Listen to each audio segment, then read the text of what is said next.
श्रीमद्भागवत महापुराण द्वितीय स्कंध। ओम तत्सत। श्री गणेशाय नमः। द्वितीयः स्कंधः। अथ प्रथमो अध्यायः। ध्यान विधि और भगवान के विराट स्वरूप का वर्णन। ओम नमो भगवते वासुदेवाय। श्री शुक उवाच। वरीयानेशते प्रश्नः कृतो लोकहितं नृप आत्मवित्सम्मतः पुंसां श्रोतव्यादिषु यः परः। श्री सुखदेव जी ने कहा, परीक्षित, तुम्हारा लोकहित के लिए किया हुआ यह प्रश्न बहुत ही उत्तम है। मनुष्यों के लिए जितनी भी बातें सुनने, स्मरण करने या कीर्तन करने की हैं, उन सब में यह श्रेष्ठ है।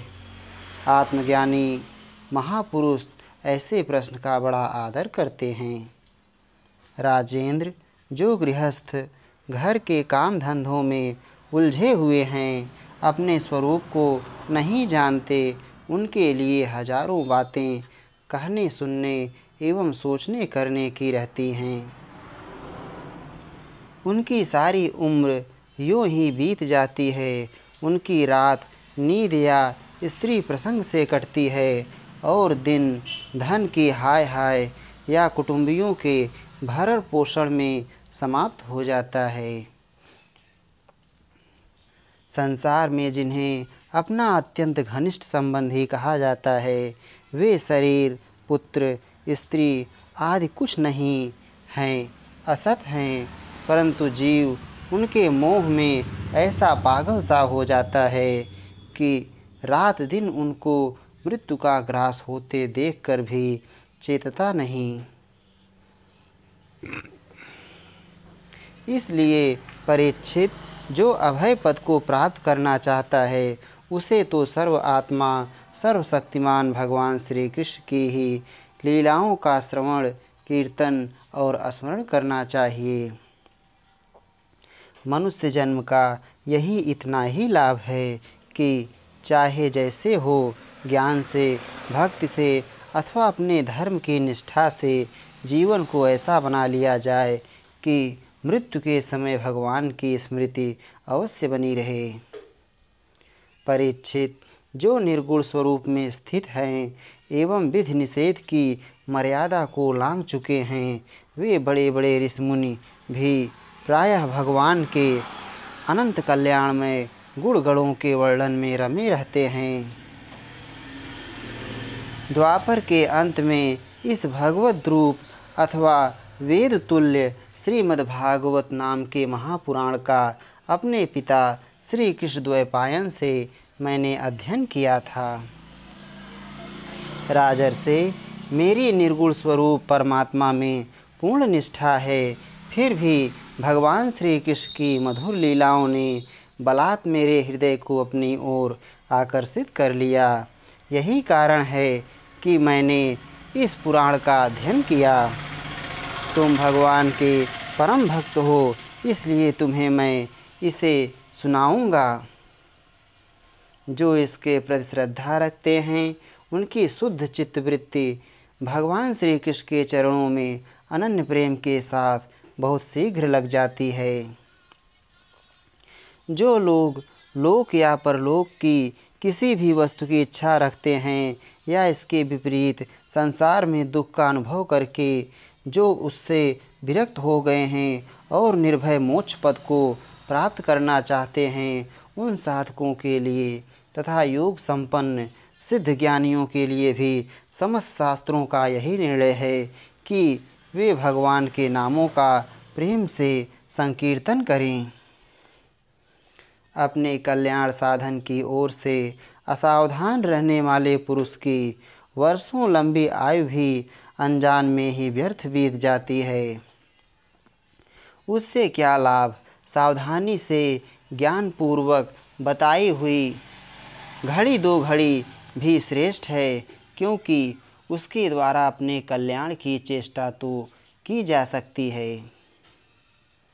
राजर्षि, खट्टांग खट्वांग अपनी आयु की समाप्ति का समय जानकर दो घड़ी में ही सब कुछ त्याग कर भगवान के अभय पद को प्राप्त हो गए। परीक्षित, अभी तो तुम्हारे जीवन की अवधि 7 दिन की है। इस बीच में ही तुम अपने परम कल्याण के लिए जो कुछ करना चाहिए सब कर लो। मृत्यु का समय आने पर मनुष्य घबराए नहीं। उसे चाहिए कि वह वैराग्य के शस्त्र से शरीर और उससे संबंध रखने वालों के प्रति ममता को काट डाले। धैर्य के साथ घर से निकलकर पवित्र तीर्थ के जल में स्नान करे और पवित्र तथा एकांत स्थान में विधिपूर्वक आसन लगाकर बैठ जाए। तत्पश्चात परम पवित्र अ उ म इन 3 मात्राओं से युक्त प्रणव का मन ही मन जप करे। प्राणवायु को वश में करके मन का दमन करे और एक क्षण के लिए भी प्रणव को ना भूले। बुद्धि की सहायता से मन के द्वारा इंद्रियों को उनके विषयों से हटा ले और कर्म की वासनाओं से चंचल हुए मन को विचार के द्वारा रोककर भगवान के मंगलमय रूप में लगाए। स्थिर चित्त से भगवान के श्री विग्रह में किसी एक अंग का ध्यान करे। इस प्रकार एक एक अंग का ध्यान करते करते विषय वासना से रहित मन को पूर्ण रूप से भगवान में ऐसा तल्लीन कर दे कि फिर और किसी विषय का चिंतन ही ना हो। वही भगवान विष्णु का परम पद है, जिसे प्राप्त करके मन भगवत प्रेम रूप आनंद से भर जाता है। यदि भगवान का ध्यान करते समय मन रजोगुण से विक्षिप्त या तमोगुण से मूढ़ हो जाए तो घबराएं नहीं। धैर्य के साथ योग धारणा के द्वारा उसे वश में करना चाहिए, क्योंकि धारणा उक्त दोनों गुणों के दोषों को मिटा देती है। धारणा स्थिर हो जाने पर ध्यान में जब योगी अपने परम मंगलमय आश्रय भगवान को देखता है, तब उसे तुरंत ही भक्ति योग की प्राप्ति हो जाती है। परीक्षित ने पूछा, ब्राह्मण, धारणा किस साधन से किस वस्तु में किस प्रकार की जाती है और उसका क्या स्वरूप माना गया है, जो शीघ्र ही मनुष्य के मन का मैल मिटा देती है। श्री सुखदेव जी ने कहा, परीक्षित, आसन, श्वास, आसक्ति और इंद्रियों पर विजय प्राप्त करके फिर बुद्धि के द्वारा मन को भगवान के स्थूल रूप में लगाना चाहिए।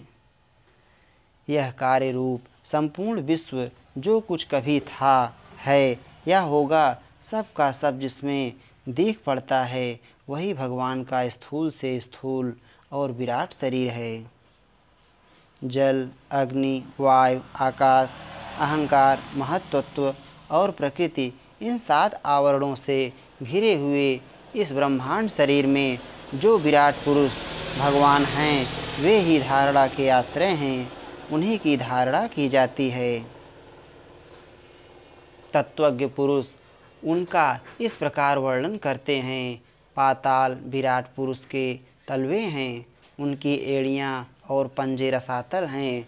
दोनों गुल्फ एड़ी के ऊपर की गांठें महातल हैं, उनके पैर के पिंडे तलातल हैं। विश्वमूर्ति भगवान के दोनों घुटने सुतल हैं, जांघें वितल और अतल हैं, पेड़ू भूतल है।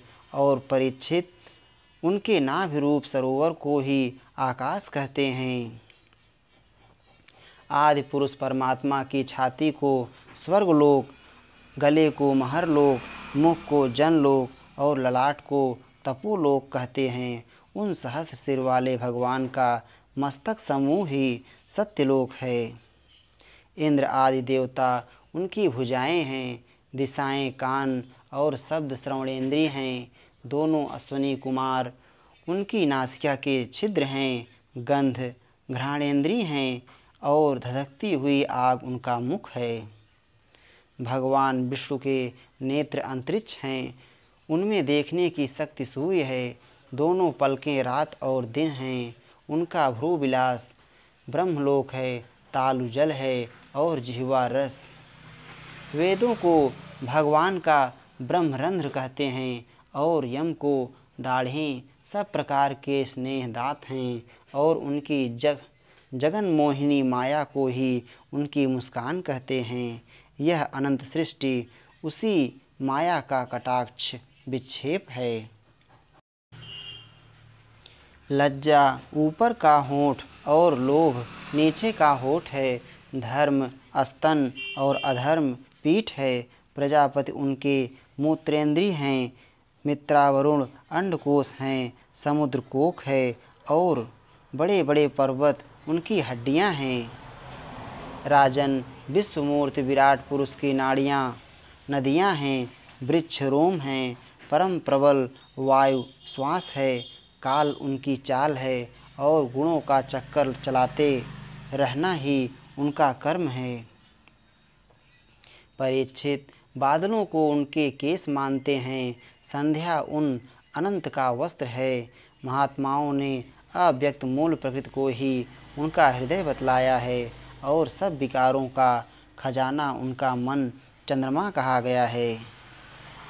महत तत्व को सर्व आत्मा भगवान का चित्त कहते हैं और रुद्र उनके अहंकार कहे गए हैं। घोड़े खच्चर ऊंट और हाथी उनके नख हैं। वन में रहने वाले सारे मृग और पशु उनके कटि प्रदेश में स्थित हैं। तरह तरह के पक्षी उनके अद्भुत रचना कौशल हैं। स्वयंभू मनु उनकी बुद्धि हैं और मनु की संतान मनुष्य उनके निवास स्थान हैं। गंधर्व विद्याधर चारण और अप्सराएं उनके खड्ज आदि स्वरों की स्मृति हैं। दैत्य उनके वीर्य हैं। ब्राह्मण मुख क्षत्रिय भुजाएं वैश्य जंघाएं और शूद्र उन विराट पुरुष के चरण हैं। विविध देवताओं के नाम से जो बड़े बड़े द्रव्य में यज्ञ किए जाते हैं वे उनके कर्म हैं। परीक्षित विराट भगवान के स्थूल शरीर का यही स्वरूप है सो मैंने तुम्हें सुना दिया। इसी में मुमुक्षु पुरुष बुद्धि के द्वारा मन को स्थिर करते हैं क्योंकि इससे भिन्न और कोई वस्तु नहीं है। जैसे स्वप्न में देखने वाला स्वप्नावस्था में अपने आप को ही विविध पदार्थों के रूप में देखता है वैसे ही सबकी बुद्धि वृत्तियों के द्वारा सब कुछ अनुभव करने वाला सर्व अंतर्यामी परमात्मा भी एक ही है। उन सत्य स्वरूप आनंद निधि भगवान का ही भजन करना चाहिए। अन्य किसी भी वस्तु में आसक्ति नहीं करनी चाहिए क्योंकि यह आसक्ति जीव के अधः पतन का हेतु है। इति श्रीमद्भागवते महापुराणे पारमहंस्यां संहितायां द्वितीय स्कंधे महापुरुष संस्थानवर्णने प्रथमो अध्यायः। श्री राधा वल्लभ लाल की जय।